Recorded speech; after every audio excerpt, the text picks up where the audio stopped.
Good morning, fellow zombies. Are we alive yet? Are we awake yet? It's 3:39 in the morning, Sunday morning. It is the 26th of January, 2025. The Weaver Agency of Rosamond, California is here, and I'm still waiting for my dog to freak out. She's not having good nights, and neither am I. She can't sleep for anything. Oh, she's worse than an insomniac sometimes. But she's getting older, and she's getting more frustrating.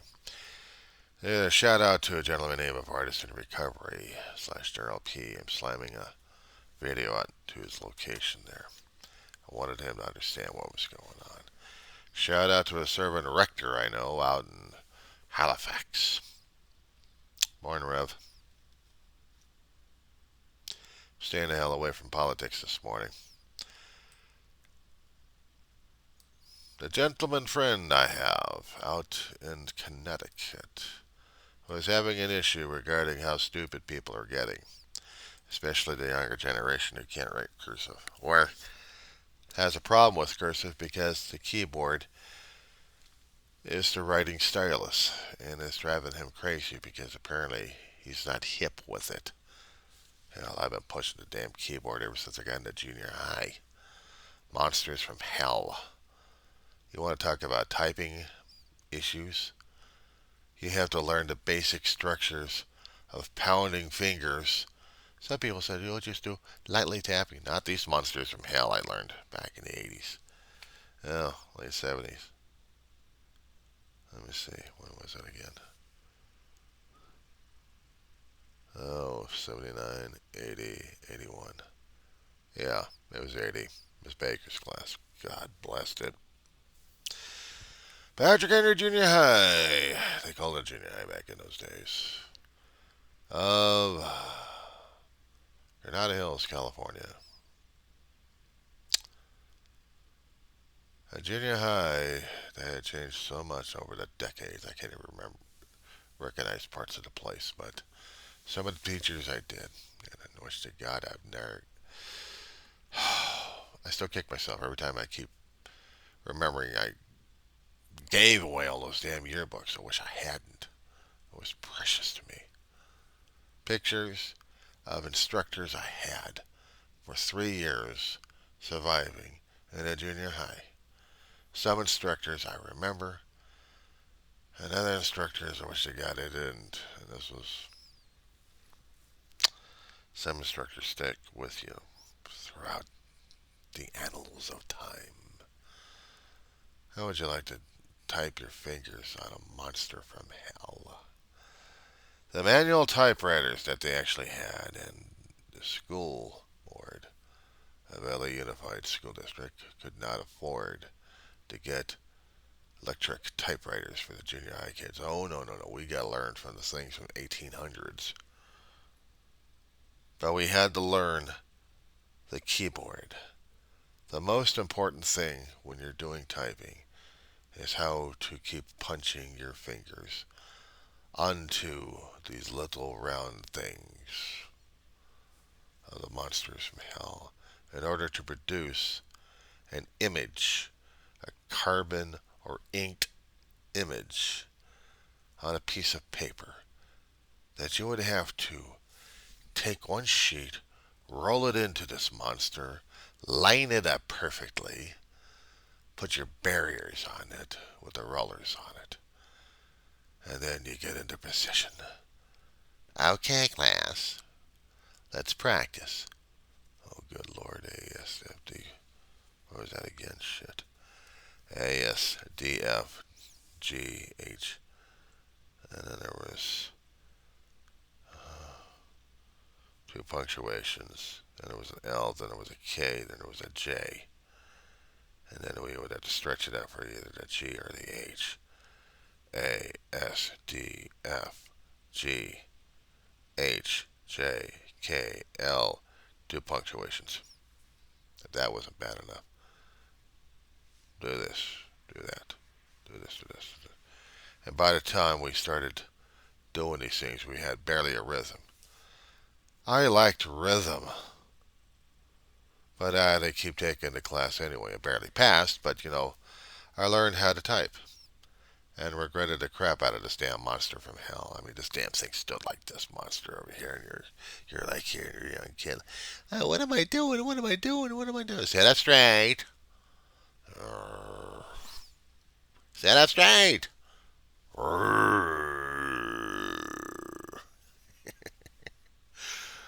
Oh, it's no wonder the youth and a little older are having more and more repetitive motion issues up and down the wrist. Not to mention with the fingers and the thumbs.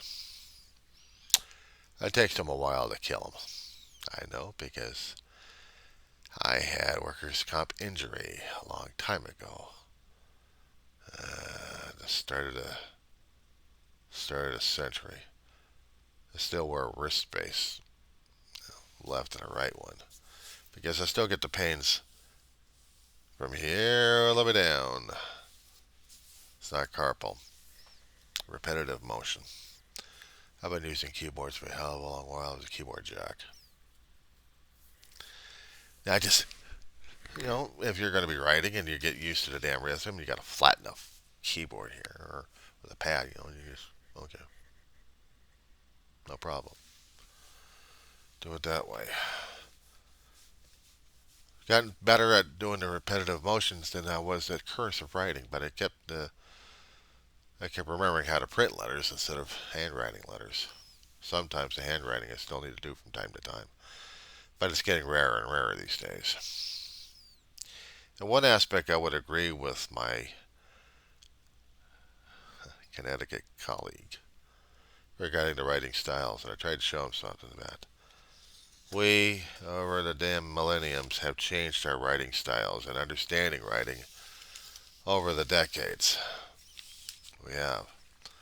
We just having a hard time trying to communicate that to people left and right about what we're supposed to be doing and how we're supposed to be doing it and why. A writer would keep many notebooks and pencils and pens and eraser mates possibly in their pocket to capture a fleeting note, or use voice apps that would actually translate that into zeros and ones and into a text format where we're actually able to read and understand.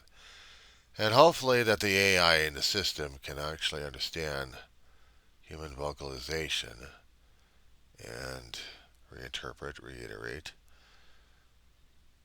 and then compose.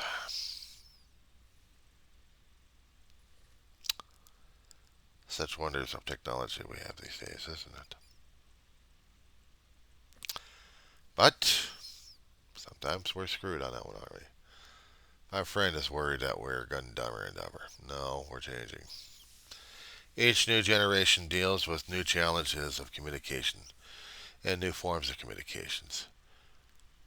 In our generation, stone cutting is ancient technology, and yet we put images, textual and artistic, onto flattened sheets of papyrus.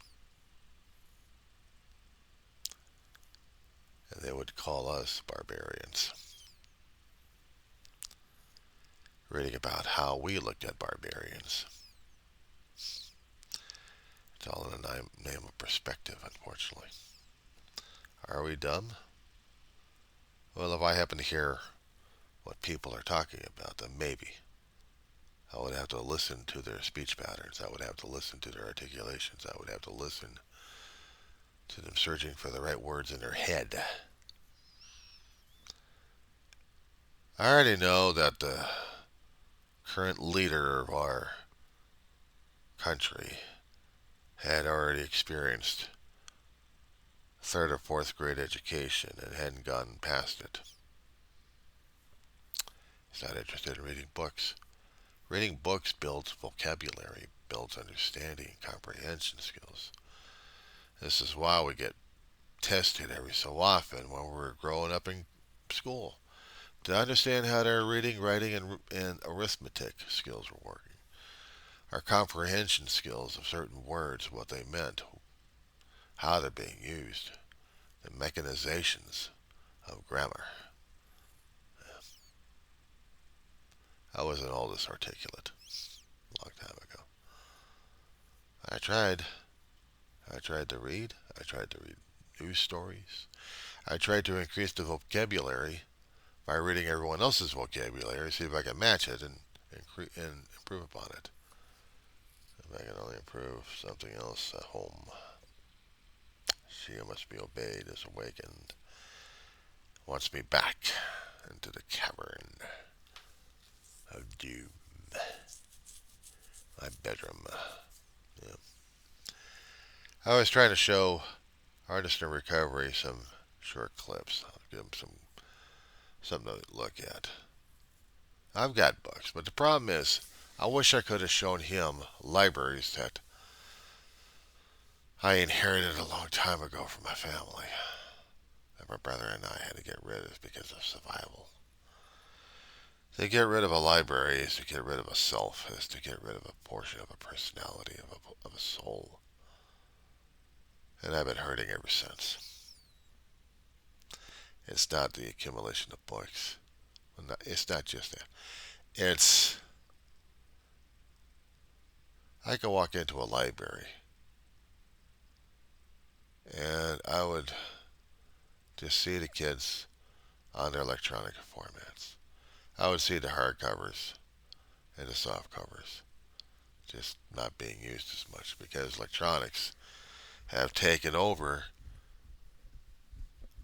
the old timers' way of communicating to people through books, through literature, through papyrus, ink on papyrus, where the words and the characters, the characterizations, and the formation of characters, the punctuations, the grammatical context would be displayed to people.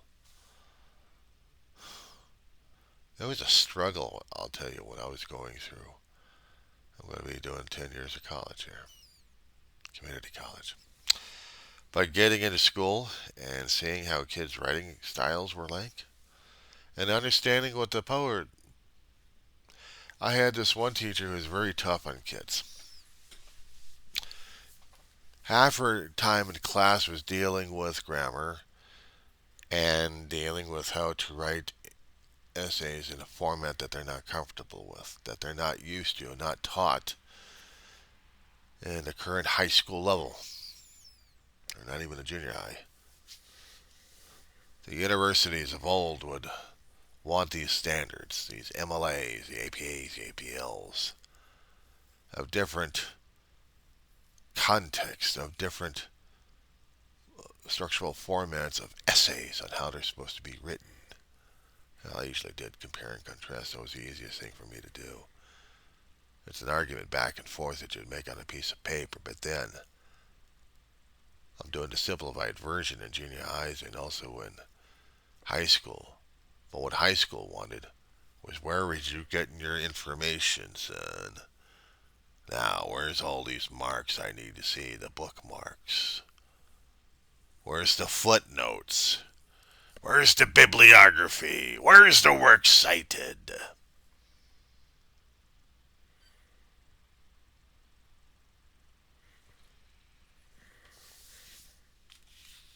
Hold that chain of thought. Well, I can throw out the word salad to people and see if they'll be able to pick it up with a little bit of mayonnaise and mustard on it. Yee. But this is the format we're using these days, isn't it? Videography. Trying to put my words into a context so people can understand as I'm trying to communicate effectively visually. While the fingers are getting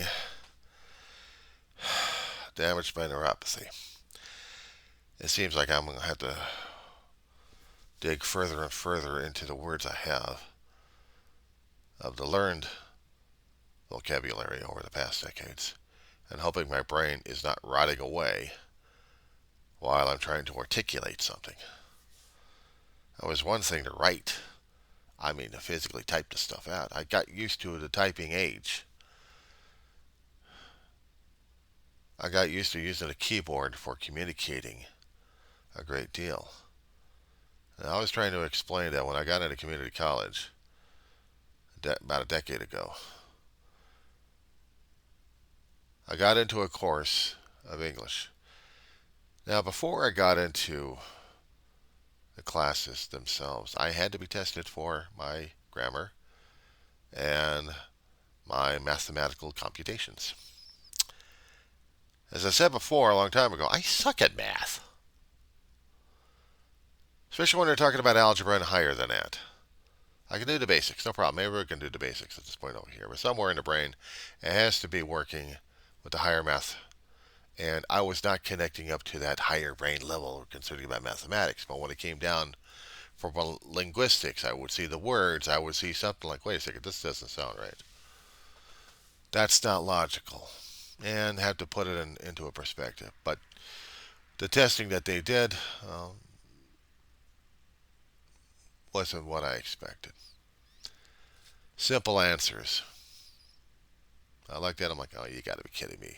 Click, click, click, click, click, click, click, click.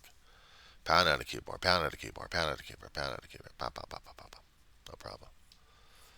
And math? Oh, God, give me a piece of paper on that one in math. Grabbed a piece of paper out of my notebook, grabbed a pencil, and started working on things. And it's like, wait a second, that doesn't make sense.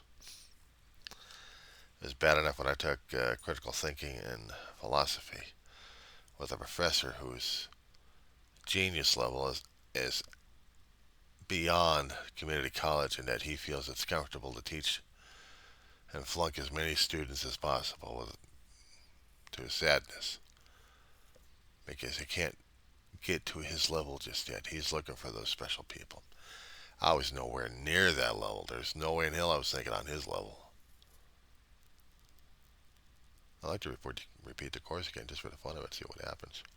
And not take that professor, but take another professor so I can get that blemish off my record.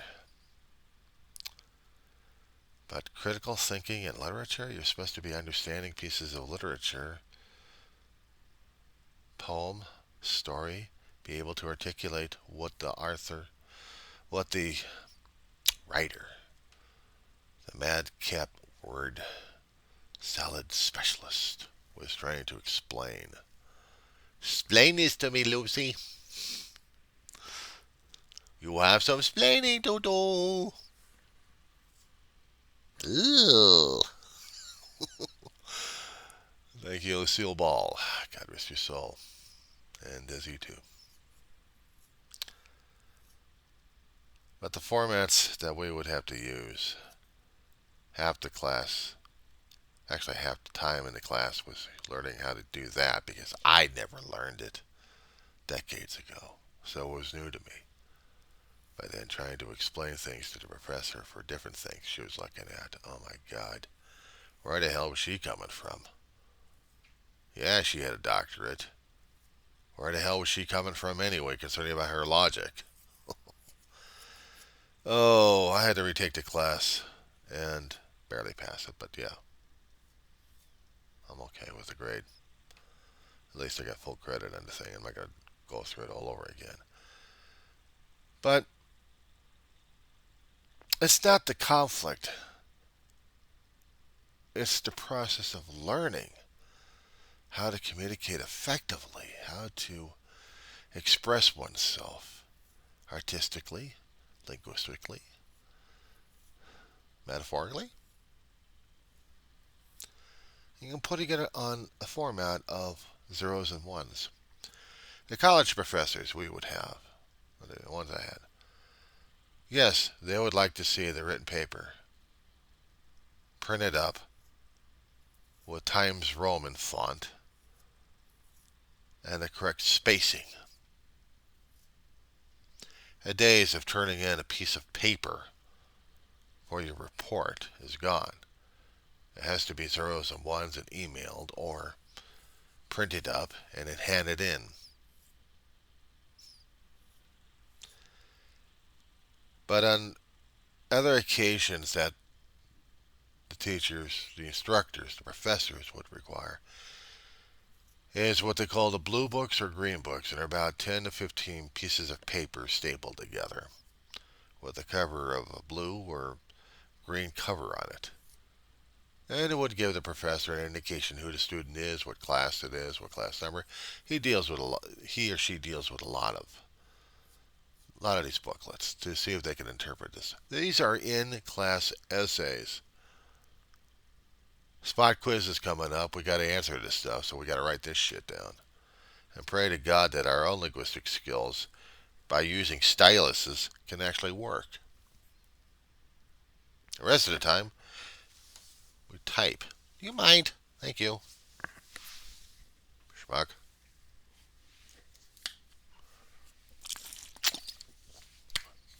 We'd have to figure it out. Listen, write, draft. There are certain classes out there that professors prefer old school communication. They want to know if we're still able to communicate effectively by using styluses on papyrus. As indicated by Darryl, artist in recovery, it seems like these newer generations prefer the zeros and ones and keyboards over the articulation of characterizations on a piece of paper. They would prefer that and having their eyeballs fried out.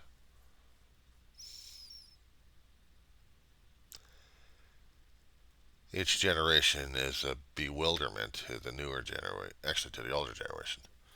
The newer generation looks at the older generation with a little bit more disdain. They think they know better. Maybe we are heading for self-extinction at this point. I don't know. But I can only assure some of those who are actually in education. Can you explain 200,000 years of human evolution? How we evolved from caveman painting to where we are right now? And how the hell is going to scare the rest of us, older generation, as old farts, when we say they're going to be taken off in a different format that we hadn't even forecasted? And all the literature that we thought we knew or assumed, something else is going to be coming out of it. Either we're going to be dealing with the dragon smog or worse. Are we going to be dealing with the Matrix? Are we going to be dealing with cyberpunk in the worst way possible? I don't know. Am I excited to see it? Not really. Ancient days of old, we used to put characterizations on stone tablets to indicate mathematical formulations and how to communicate to people about certain things. Maybe a grocery receipt for something.